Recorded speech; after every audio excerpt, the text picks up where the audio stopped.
It is my sad duty to inform you that late last night, the Northern Territory reported its first death from COVID-19.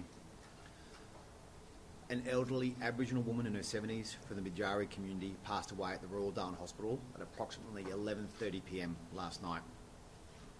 She was admitted to RDH on November 20 and had bravely battled COVID, including substantial periods receiving additional oxygen. She did have underlying health conditions and she was not vaccinated. On behalf of all Territorians, I extend my condolences to her family and her community at this very difficult time. They are a tight community who care for each other and care about each other. This is a very hard day for them. We have additional resources in place to help ensure the well-being and welfare of the family and the community. I know the clinical team at RDH are also devastated. You did everything you could. She received the very best of care. We thank you for that. We appreciate your efforts, and I know the family appreciate it too. This is the news we never wanted to give. While we are the last place in Australia to have one of our own succumb to COVID, it is very unlikely to be the last time that we have to deliver such news. Today is a tragic reminder of the severity of this virus, a reminder of why we take it so seriously. We won't be releasing any other personal information at this time. This is a period of great sorrow for a family and for an entire community. I know the media and others will afford them the privacy and respect they deserve. And we all grieve with them today. All Territorians grieve with them today.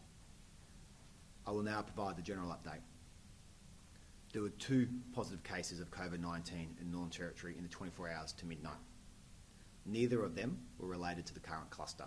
The cluster remains at 60 cases. The first case is a recent arrival who tested positive in home quarantine. The man and 3 family members arrived from Melbourne on November 29. The PCR test prior to arrival was negative, and his rapid antigen test on arrival was also negative. After entering home quarantine in Darwin, he was alerted by Victorian authorities that he had been in an exposure site and was a contact.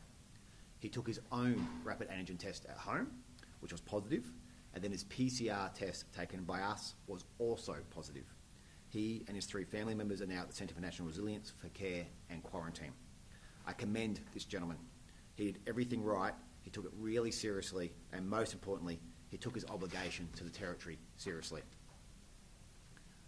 The second case is a woman who travelled to Darwin from Adelaide with 2 children. She arrived on Jetstar flight JQ692 yesterday.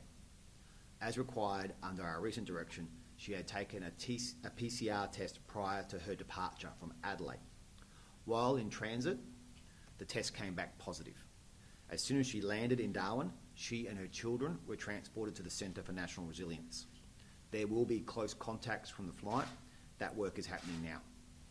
Given the wider community spread of COVID in South Australia that is now happening, this morning we've decided to declare South Australia a red zone for the purposes of travel to the Northern Territory.